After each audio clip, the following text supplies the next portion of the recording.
Hinantay ko nga talaga munang maggabi mga mamis bago kami magsimulang maglinis dito sa kwarto ni Athena kasi nga kapag umaga, tanghali or hapon kami naglinis, sobrang init pa nun. Kapag naglilinis pa naman kami mga mamis, pinapatay talaga namin yung electric fan kasi nga kapag nakabukas, ganun din, dilipad-lipad din kung saan-saan yung alikabok. Noong mga oras nga na to, nakalimutan ko na wala pala kaming stocks ng face mask. Bali, ang plano kasi namin ni Athena mga mamis ay babaguhin namin yung pwesto ng kama niya pati ng mga damitan namin. Siya yung nag-isip nun mga mamis, gusto naman daw niya na sa ibang side naman yung kama niya. Tapos yung mga damitan nakatakip doon sa may kama niya. Basta mamaya makikita nyo after nito. Nung nakaraan ko pa nga naisip yun mga mamis na baguhin naman namin yung ayos dito sa loob ng kwarto ni Athena. Pero sobrang pinag-iisipan ko maigi kasi nga alam niyo naman maliit lang tong kwarto. Baka pag ginayos namin ulit bago yung pwesto, magmukha na namang masikip. Tapos bukod doon mga mami, syempre hindi ako basta-basta nagdedesisyon. Tinanong ko muna si Athena kung gusto niya ba, kung okay lang ba sa kanya. And nagulat ako sa sagot niya. Talagang sobrang excited niya. Tinanong ko siya na gusto ba niya ayusin namin yung kama niya. Sabi niya, opo, gusto ko pong baguhin. Tsaka may gusto po akong gawin. Alam niyo kasi mga mami, sa amin ni daddy, mahalaga talaga ang desisyon ni Athena. Lalong-lalo na nga kung dun siya komportable sa desisyon na para sa kanya. Kami naman ang daddy niya, ginaguide lang naman siya sa mga bagay na gusto niya. Ulitin ko, hanggat hindi nga nakakasama sa kanya, pinapayagan namin siya sa mga bagay na gusto niya. Nung isang linggo pa talaga na sinabi ko kay Athena yung bagay na to. Tapos simula nun, dahil nga hindi ko naman agad nagawa,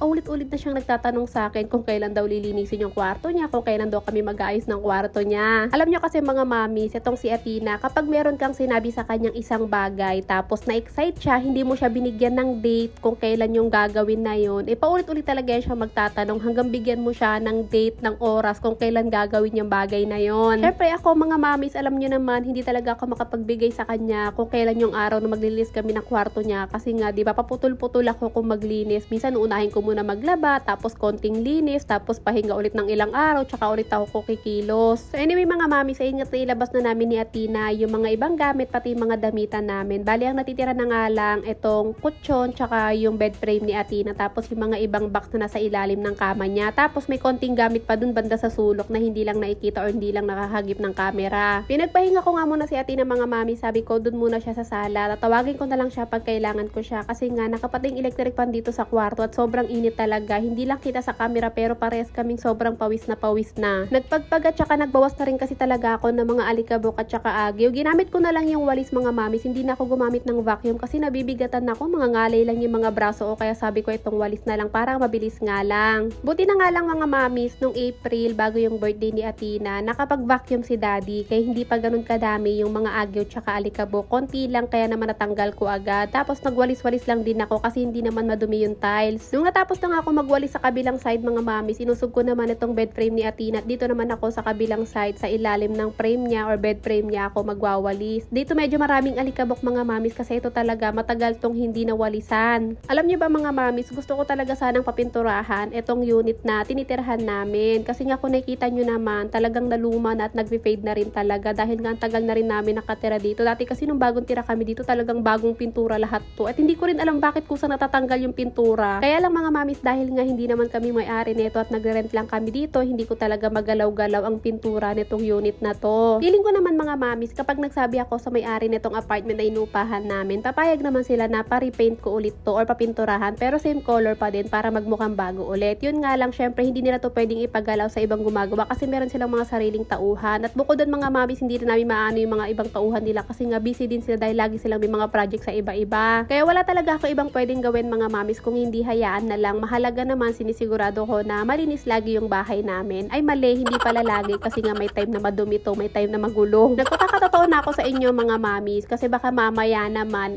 bigla nyo akong sugudin dito sa bahay tapos ang madatnan nyo may kalat, may mga tiklupin, may hindi pa nahugasan, tapos hindi nagkataon nahusgahan nyo pa yung pagkatao ko, diba? Kaya sinasabi ko sa inyo, hindi laging malinis ang bahay.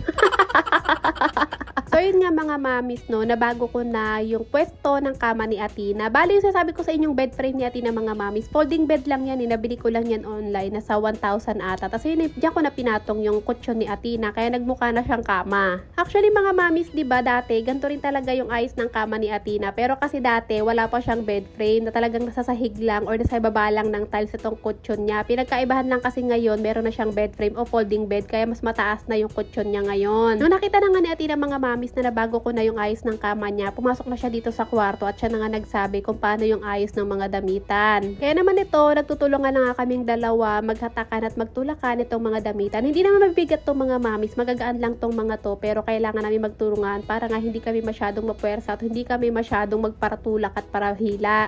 So ganyan na yung ayos ng mga damitan namin mga mamis. Bale, ito at nasa likod yung kanyang kama, tas nilagay na rin yung electric fan dun banda sa may dulo. Bukod dyan sa mga damitan mga mamis na nakaharang kay Athena, lalagyan pa namin yan ng kortina. Meron pa kasi ako ditong kortina na brown. Gusto sana ni Athena color pink, pero sabi ko sa kanya, tsaka na lang papalitan ng pink pag nakabili na ako. Sa ngayon, pansamantala lang muna yung brown na ilalagay namin para nga mas may privacy na talaga siya. So bali, pagbukas nga ng pinto mga mamis, damitan agad namin ni Daddy, tas katabi yung damitan ni Athena. Tas hindi ko na rin nabidyohan nakapaglagay na ako ng kortina, kaya naman talagang may privacy na si Athena. Tuwang-tuwa talaga siya kasi para siyang naglalaro ng bahay-bahayan. At syempre mga mamis, hindi pa rin nagtatapos ang paglilinis ko kasi paglabas ng kwarto ni Athena, ito pa ang bubungad sa akin na napakagulo at ang dami pa talagang tiklupin at mga kalat na kailangan ligpitin. Nagsimula kami ni Athena maglinis ng kwarto niya mga mamis ay 9 PM at nung mga oras na yan mga mamis na nandito na ako banda sa may sala naglilinis at nagtatanggal ng mga kalat pang iba ay alas 12 na yan ng madaling araw. At sa totoo lang mga mamis, nung mga oras na yan parang gusto ko nang tumigil, kaya lang kasi wala rin naman mapupwestuhan kapag humiga ako kasi kung nakita nyo naman hanggang doon sa sopa meron din mga nakatambak na kalat at hindi ko alam kung saan nanggaling yung mga kalat na yan. Parang unti-unti lang na nilabas namin na kalat sa kwarto ni Athena, tapos pagdating dito sa sala biglang dumami. Gaya nga na palagi kong sinasabi sa inyo mga mamis, wala naman akong choice kaya tinuloy-tuloy ko na para matapos na rin ako. Bali nga pinasok ko na sa loob ng kwarto ni Athena yung mga lagayan niya ng mga lotion, ng mga ipit niya, ng moisturizer, tapos pati na rin yung mga lagay ng Beyblades niya. Naayos at nailagay ko na nga dito sa ibabaw ng damitan niya yung mga gamit niya na palagi niyang ginagamit, lalong-lalo na nga yung lotion at saka yung moisturizer tuwing pagkatapos niyang maligo. At syempre hindi pwedeng mawala yung mga box ng Beyblades niya mga mamis kasi mahalaga yan at meron pa mga laman yan. Meron din dito sa mga basket na mga Beyblades niya mga mamis, tapos meron din sa maliit na box. Yung mga sa maliit na box yun yung palagi niyang ginagamit pang laban. At syempre hindi ko talaga tinanggal tong maliit na basket na to. Ay mali, ano bang tawag dyan? Parang timba. Nalagayan niya ng mga barya niya kasi ipunan ni Athena yan mga mamis eh. Nag-iipon kasi siya araw-araw ng barya. Tapos pinasok ko na rin yung violin ni Athena pati yung gitara ni Daddy. At ng mga oras na yan mga mamis, nandito na ako banda sa sala, nilalagay ko na sa itim na plastic yung mga teddy bear ni Athena. Sabi ko kay Athena, wag muna niyang ilagay sa kama niya kasi gusto ko munang labahan lahat to. Malilinis naman tong mga to mga mamis, pero gusto ko talaga siyang labhan. Alam niyo ba mga mamis, dati nung baby pa si Athena hanggang ngayon na lumaki siya, bago ako magkasakit, ito talaga yung isa sa mga